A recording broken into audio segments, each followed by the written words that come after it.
the consumer is ultimately going to decide what tech needs to be developed and what's useful.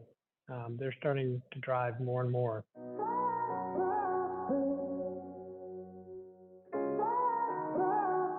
Welcome to Vet Life Reimagined. I'm your host, Dr. Megan Sprinkle. Technology is all around us. Our guest today has been a big part of the use of technology in veterinary medicine for a while now. In our last episode, Dr. Aletha Carson talked about being a veterinarian on an IT team, about the evolution of technology, and how to embrace this type of change in veterinary medicine. Today, Matt Russell brings a special perspective. Whether you are in veterinary medicine, or maybe you found this podcast to learn more about the veterinary profession to understand how to best support it in new and different ways. Either way, you will learn some fascinating things about how technology is transforming veterinary care. We talk about Matt's story into veterinary medicine and the drivers for change in this profession. I asked Matt about what are the challenges from both sides, the startup side and the veterinary side. We discussed different examples, including Matt's most recent award-winning business called Petszel, which is a way to support new pet parents at adoption and giving them a tailored support system. So now let's get to the conversation and learn how Matt got into the veterinary field. So yeah, my background is a little bit mixed. My academic background is animal science. I actually, years ago, started out in the zoo field, and that's what brought me to the Dallas-Fort Worth area. I was with the Dallas Zoo and in their herpetology department, chasing reptiles and amphibians all over the world. And so a lot of fun, but eventually decided I had to make some money.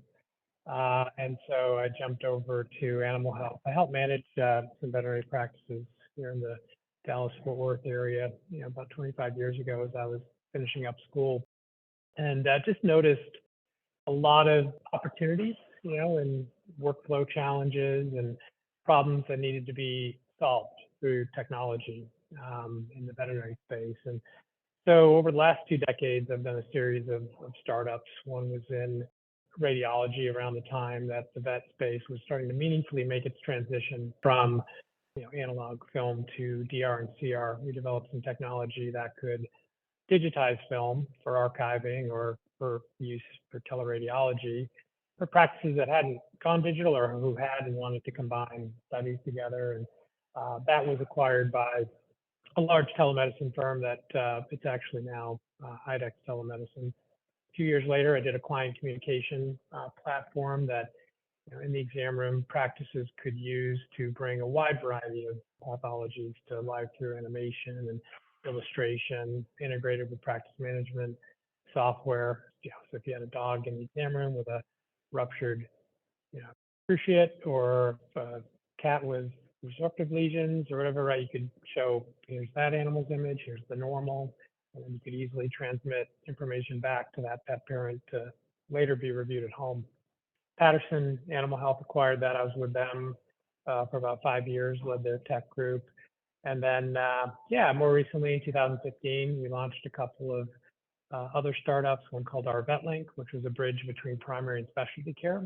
So it was a platform that allowed, say, ABC Animal Hospital to get cases over to places like AMC or a Blue Pearl or a Red Bank, and then all that data round tripping when the specialty case concluded back to the referring veterinarian. That's in use in about 85% or so of specialty practices here across the US and a number of global locations as well.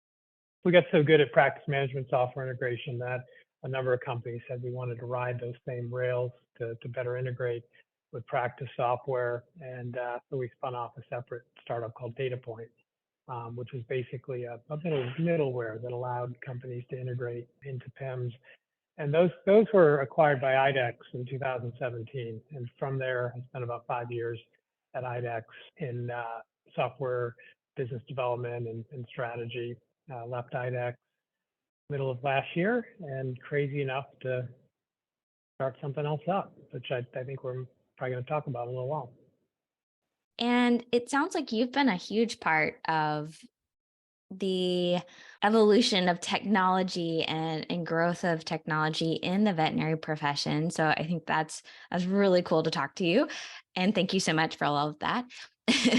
But I'm kind of curious, as you've done this yourself, and I'm sure been aware of other things that are going on when it comes to technology in the veterinary space, is there something that you see that kind of sparks this change?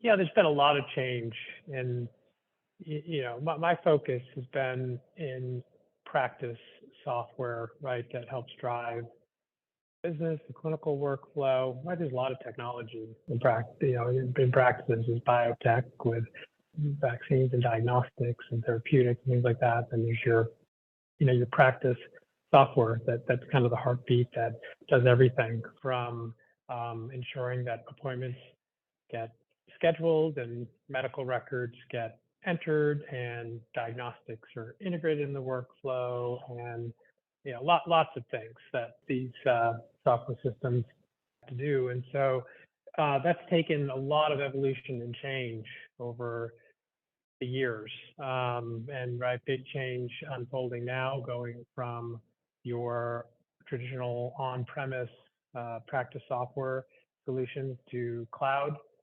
solutions. You're seeing a lot more startup activity in the space where, right, new companies that are bringing solutions that, say, the PIMS or some of the larger vendors are not providing, and they're bolting on to practice management systems, and which is exciting to see. And there's a lot of drivers for this change. You have pet parents that, the pet generation of millennials and Gen Zs that expect digital experiences, expect more seamless integrated experiences, expect to be able to access outside the traditional visit their veterinary practice and veterinary information and other pet care information. Within the practice, it just needs to be easier, right, to practice and focus on medicine. And the more you remove friction and manual process with technology, the easier it is to, right, focus on medicine. And today, with your graduates that expect, again, a more digital integrated experience, the challenges with practices being inundated and under-resourced. So we have a responsibility to, as an industry, to provide technology that makes it easier. It's integrated, 5, 6 o'clock rolls around. Hopefully you're able to get in the car, drive down the road, and your medical records have all been entered. And if not, you have easy access to them elsewhere. Yeah, there's just a lot of things that are driving the change, and the technology is, there more than ever to be able to support a more seamless experience within the practice. Yes, I think that's absolutely correct from the expectation, like you said, from the pet owners who are seeing technology probably in other areas as well. And not to mention, we are just naturally advancing more and more in technology, so we can utilize that in our own industry.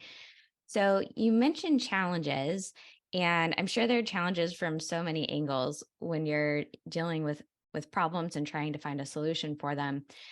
But I guess two areas that kind of come to mind. One area I would see is in the people who are, because you said there's a lot more startups and people coming into the veterinary space trying to offer solutions. Are there challenges that you see in people who are trying to enter the veterinary space with new solutions? And then the other area that I'm curious on your perspective are, what challenges do you see in the veterinary world when trying to introduce this? And maybe that's like, are Yeah. people worried about new things and change? And so from those two perspectives, what challenges have you seen over time? I'm fortunate you know, having been doing this now for over 2 decades and launching another startup where doors tend to open a little faster and connections tend to get made or are already there. And those are big hills to climb for new emerging startups, just to understand the space and how practices tick. And I go back again to 25 years ago and working in some practices, and I don't think the last 2 decades would have been nearly as successful. I didn't understand how practices work and the challenges that veterinarians and their staff have and the pet parents have. And that is a hurdle for just the next startup that says, I want to do, a pet vet app and I want to be the next fur baby app. These are good, talented people with the right aspirations. But once you're in this space, I could never imagine leaving it. I'm a lifer in this space, but getting in and really understanding it, and there's a lot of, similar challenges across other sectors. And a lot of people say, oh, the vet space is so unique. It is unique in many ways as well, because if you think about what happens, right, in a full service, veterinary practice, veterinary business, it's everything from the tip of the nose to the tip of the tail and everything in between. And it's, you've got these businesses that have, of course, the important medical component and services that they're delivering. They may have an attached daycare and grooming service. They may do boarding.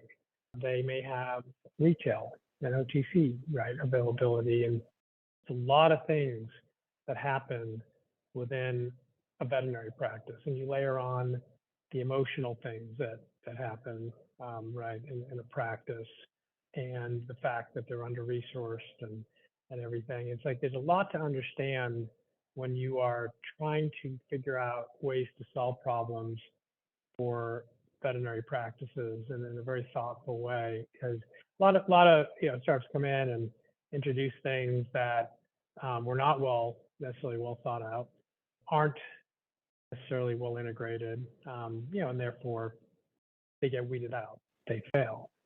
There's a lot. It's slowing down a little bit, but there's been a lot of feverish interest in this space from investors, institutional investors. So a lot of companies have come in and have been funded, but you don't know the space well. You're not going to develop the technology that's needed. It's also challenging as a fledgling startup that may not know the space well to accelerate, in getting to the right contacts and motivating bigger companies that you need to integrate with to be successful. It's still a space that if you're an app developer, right, you can go do an iOS or an Android app, and you've got Apple and Google that provide, right, the API libraries, the ability to do that. And we're still in a space that's behind on, I'd say still significantly behind on integration capabilities. So there are hurdles, there are technical hurdles, because just about everything that gets introduced has to connect to that heartbeat of the practice management system. And if you can't do that, and you introduce something that requires double entry, manual process, right, that's just adding friction to the workflow. Right? It's not going to succeed. So that's a boulder that a lot of fresh startups have to try to overcome. And I get both sides of the equation. For your large practice management software companies who do provide integration capabilities, but may not be necessarily as advanced or as open as they always should. They've got big, complicated roadmaps, and they're supporting other core strategies. And so it can be, all of that kind of mix up can be challenging to get in and understand the space, integrate, and deliver the best product possible. That said, right, there's a lot of great startup activity that's cracked the code and new exciting things that are being introduced that help practices succeed and work more thoughtfully, focus more on medicine, get out as close to 6 o'clock as possible. And so it's been exciting to see all of this unfold, to be center stage with some of it or have a front row seat to other things.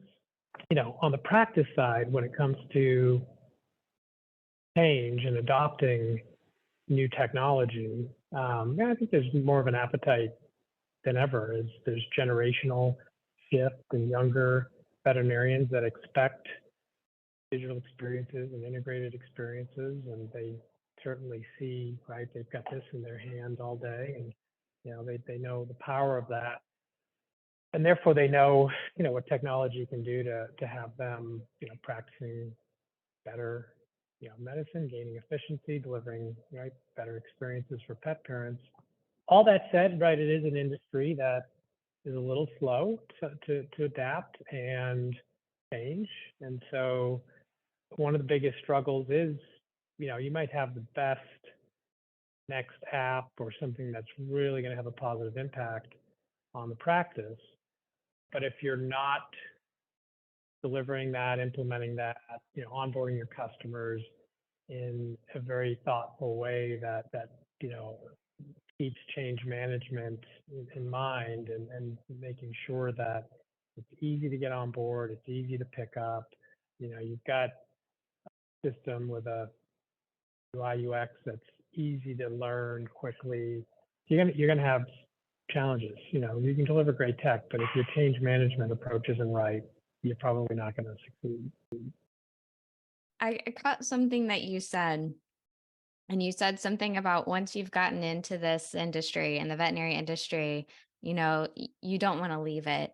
So what is it about the veterinary industry, despite all these challenges you've just talked about, what is it that keeps you wanting to stay here and create new things to help the industry?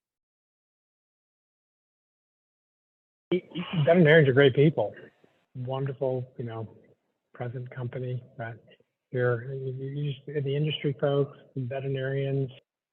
And you think about why they got into it initially, right, to help animals and deliver great healthcare to animals. These are people that are genuine, have their hearts and are in the right place. That poses some challenges too, because they're not always, they'd all admit it, they're not always business minded, and right, you've got to pull them along in some areas, but veterinarians just tend to be great people, and they're just, they're fun to work with. And so, I've over plus decades have gotten to know a lot of phenomenal veterinarians and practices, and support staff and folks that have made the leap over to industry. So yeah, I couldn't imagine being in another world.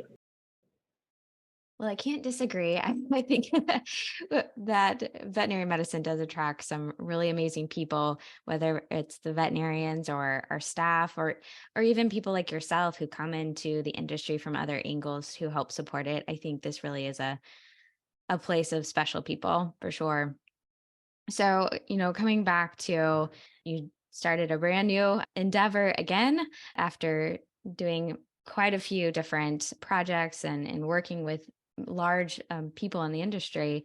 What problem did you see still needed to be improved upon, or at least the solution to be improved upon, that inspired the creation of Petszel? Veterinarians have, I think, a very unique opportunity, not just to be healthcare experts, but also, pet care experts as well. And there are a number of apps and platforms out there that aim to help veterinarians have a year-round dialogue with pet parents outside of traditional visits. And these pet vet engagement systems, they do a good job delivering on the table stake healthcare functions, health service reminders, and medical record access, e-booking, features like that. They do a good job.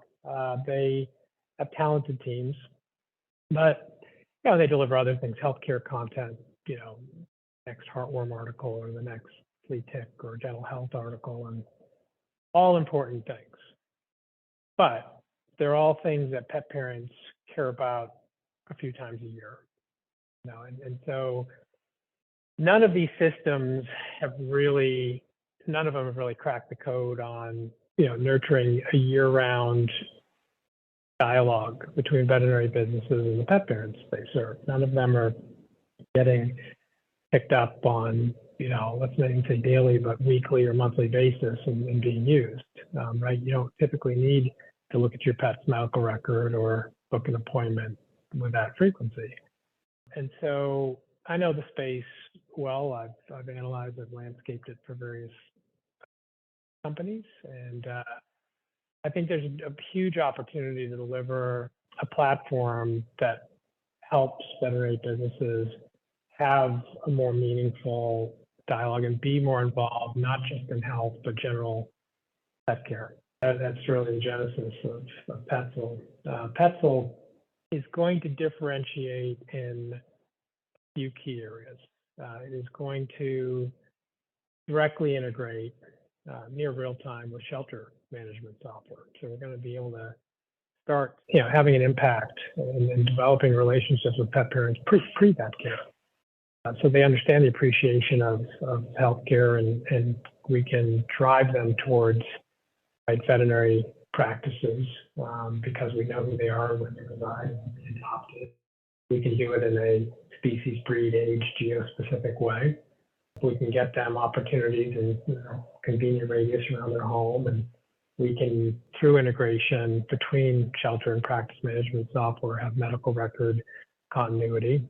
We can do some really interesting things in a very influential period where their pet's health and care is super top of mind, right? They just adopted that dog or cat. There's lots of questions, lots of things to figure out.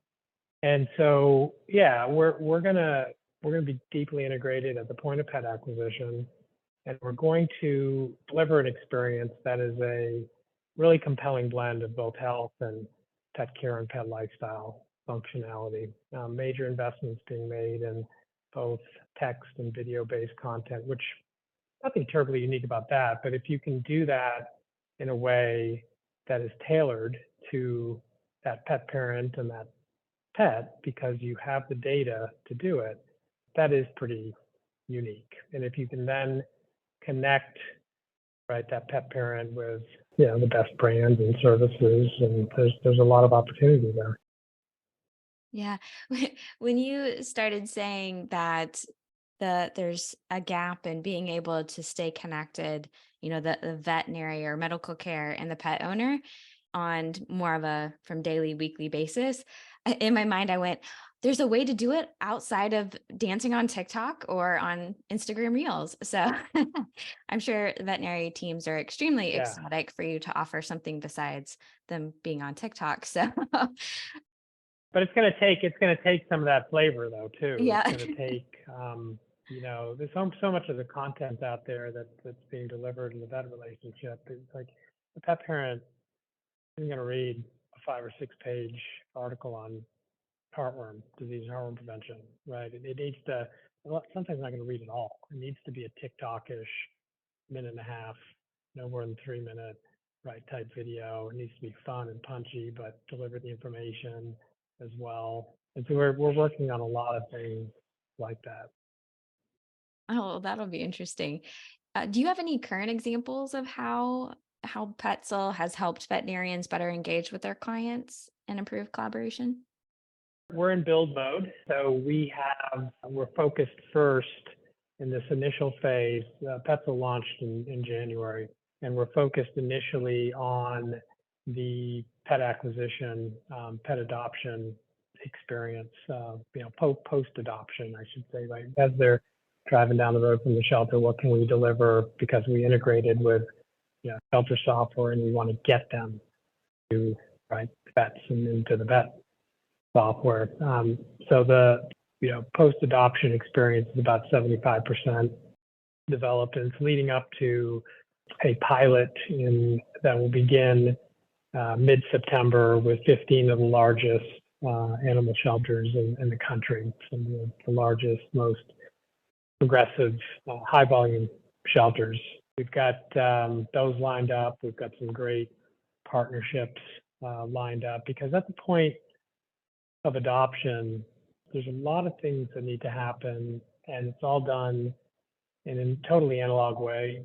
Right now, it's a folder with the medical record snapshot and adoption contract and educational resources, important things, but stuff that gets left in the car and left at home doesn't make it to the vet visit. And we're going to be able to, digitally streamline all of that. We're going to be able to help shelters become ethical influencers, not spammy or commercial, but ethical influencers at the point of adoption, because they want there to be diet continuity. They want to make the next bag of food seamless through auto ship, or they want to make sure that they stay on that heartworm, right, or flea tick preventive.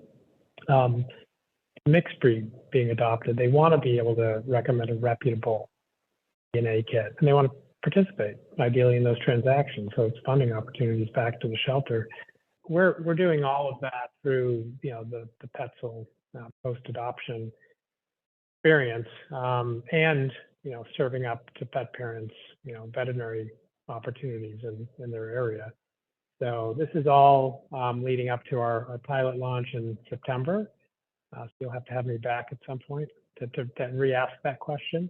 But yeah, we've got a team, working hard to build it, and lots of excited shelters, veterinary partners.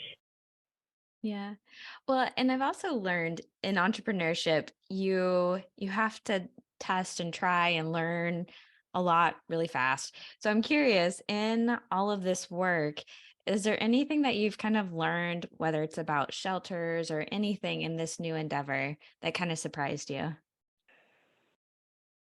You know, I knew there would be opportunities, where shelters wanted to be more involved in influencing, products and services to get the pet parent better prepared. But the appetite for that's even more significant, and than I even thought. As I dig in, my experience has all been, purely kind of on the animal health, the veterinary side. We've got great advisors and also a co-founder who has incredible animal welfare background and expertise and connections in that space. And as I've kind of dived in with him and the shelters, just to really see what they go through, the friction in the adoption workflow, the opportunities there to help solve, for some of that, in partnership with great companies doing great work and shelter software. It's been very eye-opening, because there's a lot we can do there to improve, and again, motivate pet parents to better position them for their care journey. If we do that, they're less likely to boomerang. They're less likely to surrender. So I've learned quite a bit more than I've ever known about adoption and animal welfare, and the opportunities there, and kind of diving into numbers of whether it's surrender rates and why are pet parents surrendering. And a lot of times it's just because they're not well prepared, didn't have respect for what that pet care journey really looks like. Earlier, we're integrating with digital dog training platform. It's like 60% of the dogs that get surrendered, it's because of behavioral issues. But there's all sorts of opportunities to better train, and if you want to do it from the comfort of your home through a digital tool, or you want to use a local resource.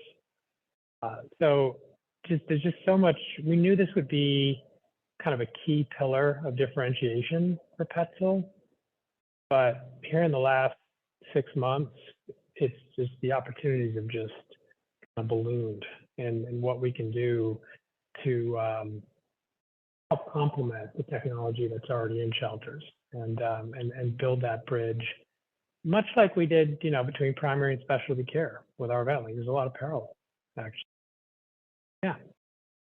That's super exciting. And I completely agree that there's still probably a lot of room for opportunity in that either early or even before adoption phase of supporting pet owners on kind of what to expect and how to prepare. So they kind of have this buddy along the way, because even as a veterinarian, going through puppy stage is not easy. So, so there's still challenges No, to pet ownership where, knowing that you have some support like an app or something that connect you so closely to teams of people who want to help, I think is really exciting. Yeah. absolutely. Absolutely. So I did want to highlight that I saw on LinkedIn that Petszel actually just received an innovation award. So I was curious, do you mind sharing a little bit more about what that award is? Yeah, I was at the AHNTI summit in Boston a couple weeks ago, and there was a startup innovation showcase. I believe they started with about 50 or so submissions that got whittled down to 10 companies that presented pitch Shark Tank like competition. So everybody got 7 minutes to present and 3 minutes of Q&A from the judging panel, and a lot of great startups, including like a company that developed an at-home, highly accurate cancer screening test for dogs, a new, very innovative approach to automated moist food feeding for cats. That was another, there were just all sorts of really interesting things, very accurate age detection test was, another stuff. So, got up and presented Petszel, and I guess it went fairly well. I had some travel challenges that afternoon, so I actually had to head to the airport early, and so I was in the security line, and I got about 7 or 8 text messages all at once saying that I had won. But I had a couple of advisors in the audience, so that one of them were available, went and accepted the award, and yeah, it was a lot of fun. It was good, good exposure for us, and great to be there. Yeah. And actually, that's a great segue because of I'm always interested in other things that are out there when it comes to technology and just, growing this profession. So, maybe even working off some of the things you were able to see at that event. What are some of the biggest opportunities to kind of continue advancing, whether it's practice technology or just technology and innovation in the pet space? Yeah, I mean, there's so many things that are unfolding, and I think one of the most important things before we kind of get into any examples, we've got to develop great technology that's easy for the practices, of course, to implement and is beneficial for them, their businesses. We also, though, have to realize that the end user, right, we're focused on, right, our end customers are pet parents who are consumers that use all sorts of apps and technology in their daily lives to do a wide variety of daily tasks. And so the expectations are higher than ever. They want to do more themselves. They want to do more at home. They want more access from the comfort of their couch. So it's like I've had the opportunity to analyze the telehealth space. There's areas of that space that I might be a little bearish on. There's other areas that I'm very optimistic about, and what that means for, right, the consumer that wants 7 o'clock at night to get an RVT or a DVM on the line and be able to question and get triage support. What can we do to meet them where they are in a way that's integrated, in a way that is veterinary centric, that drives them to veterinary care? How can we use some of that technology to get more cat owners at least engaging and figuring out, that, hey, we need to get into the practice and see. So I think the telehealth space it's very interesting and exciting, and still has a long ways to go, though. Pet parent see it as a regular need, if you will, and realize that it's there. Yeah, there's a lot of great innovation going on with at-home diagnostics. right? Where pet parents, they want to be able to at least have early detection that, right, my cat may have a urinary tract issue because the litter turned a certain color, or, right, I'm using feeding device that's more integrated that detects when my pet isn't eating normally.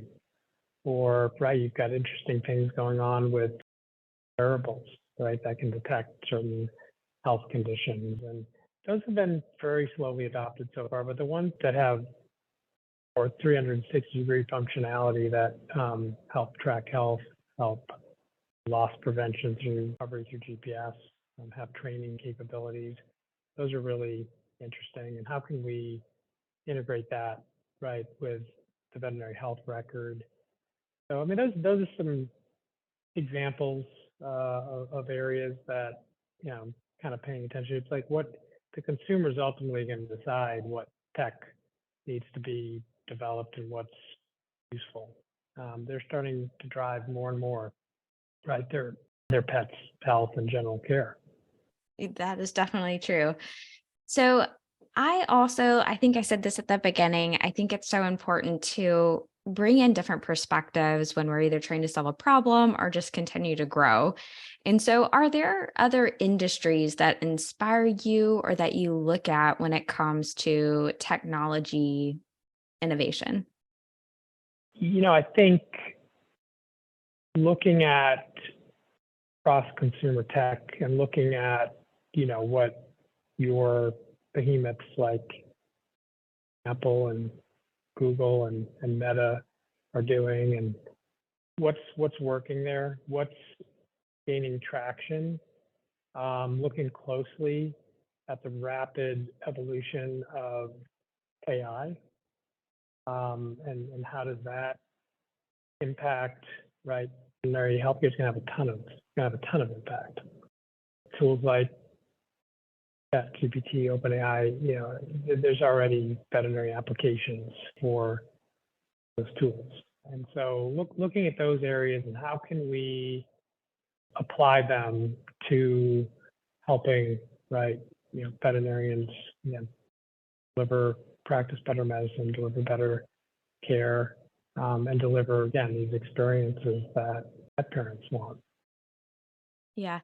So you brought it up. So ChatGPT, do you feel about ChatGPT, and what is maybe just one of probably the most helpful uses you've seen in the veterinary space? Still early. The more specific and complex you get with it to output answers and content, it can be challenged.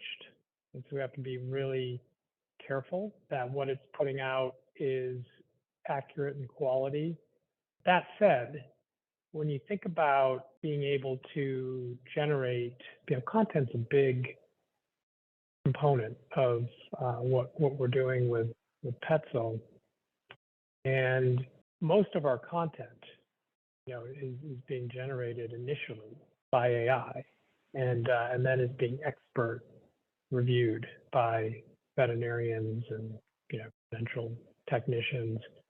When you think about how expensive, right, traditionally developing content is, and now you can, right, put together an input into ChatGPT, other tools that, this is the sort of article I want on this topic.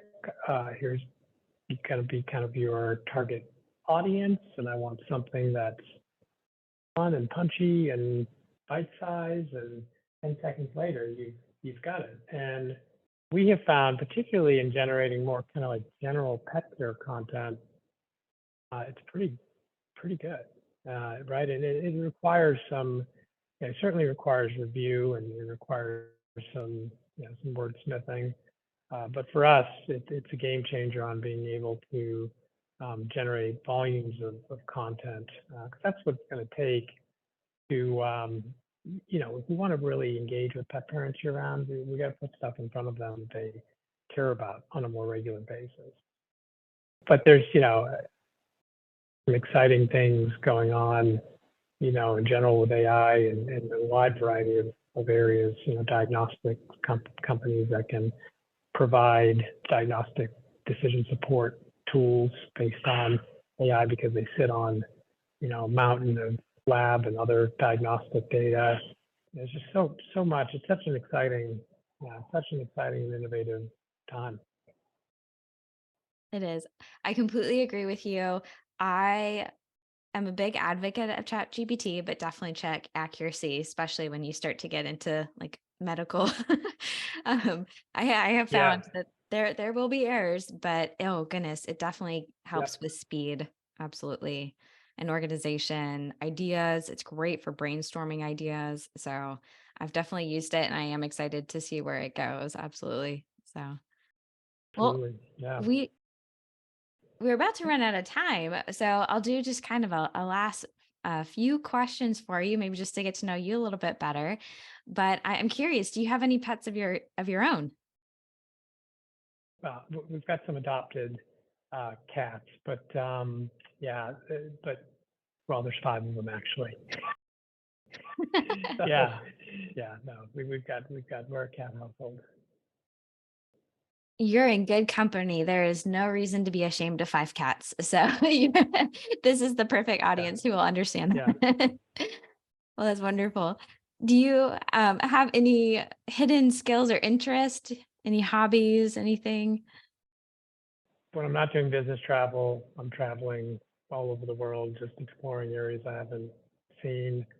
And I grew up playing what's now a dying sport, racquetball. So I play racquetball at least 3 or 4 times a week, and that's kind of my exercise. And but yeah, Yeah.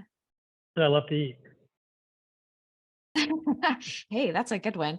And with travel too, you can eat well and play some racquetball. Although apparently pickleball is taking over the world, so who knows? But Pickleball is the fastest growing sport. It's and again, growing up playing racket sports, I play some pickleball. A lot of young people getting into it. It's always been seen as like this older retired person thing, but my kids are playing it in school. yeah, it's really I think touching all generations at this point. So it's pretty interesting. And finally, what is something you are most grateful for?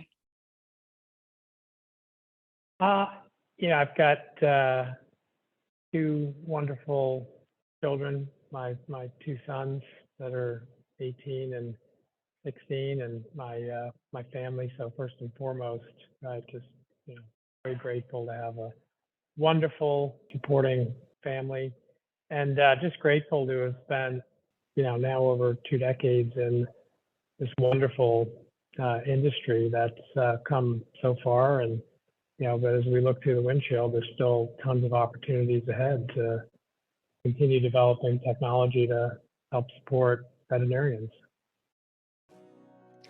This has been the Vet Life Reimagined podcast. Whether you are listening or watching on YouTube, I hope you enjoyed this conversation. Please make sure you are subscribed to catch all these amazing people in our profession. Also, send this episode to someone you think who would appreciate it. Have a recommendation for someone who would be a good guest? Please reach out on LinkedIn, Instagram, or Facebook. There aren't that many Dr. Sprinkles. Until next time, Vet Lifers.